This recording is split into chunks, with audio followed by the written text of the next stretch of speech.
Is that size that matters? Government limits on the size of sugary beverages sold in schools.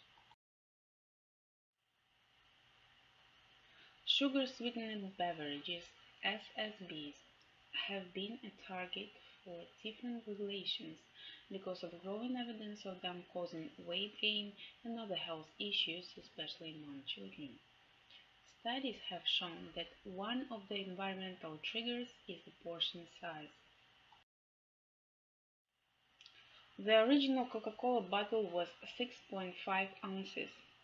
Many bottles intended for individual consumption are now triple that size. Could limitation on the size of SSBs sold in schools prevent health problems, or should we look at the bigger picture? The original Coca-Cola bottle was 6.5 ounces. Many bottles intended for individual consumption are now triple that size. Could limitation on the size of SSBs sold in schools prevent health problems, or should we look at the bigger picture? Studies have found that regulations of SSBs in schools had modest or no effect on overall consumption of SSBs, including consumption outside school. What should be regulated then? Corporations that produce and sell SSBs should be regulated about what they sell and in what sizes. Along with regulating portion sizes, the government has initiated other actions like reduction of their availability in schools, restrictions on marketing of sugary foods to children, taxation of SSBs, front of pack labeling. Let's take a look at them one at a time.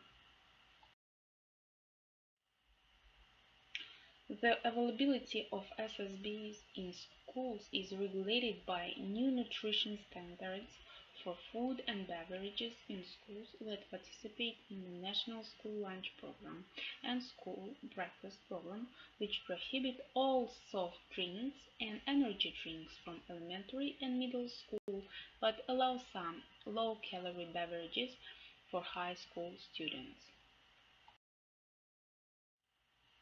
Restriction on marketing of SSB is very limited in US, where commercial speech advertising is protected by First Amendment of the Constitution. Regulation through taxation of manufacturers, excise taxes in contrast to sales taxes, could bring positive outcome.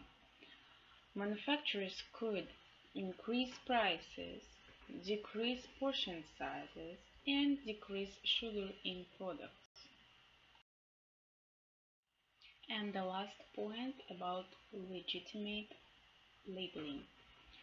Legitimate labeling of products would get consumers' attention to content of SSBs and could help them make the right choice.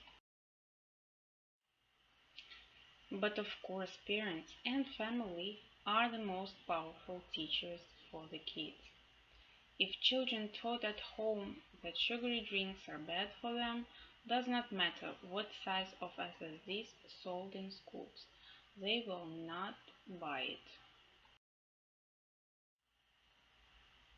Only in the aggregation with different strategies like in-home education by parents about healthy choices, government regulations on the side of SSB's industry, restrictions on marketing to children, and inculcation of excise taxation, and legitimate labeling of SSBs. Limitation on the portion sizes of SSBs can have a positive outcome.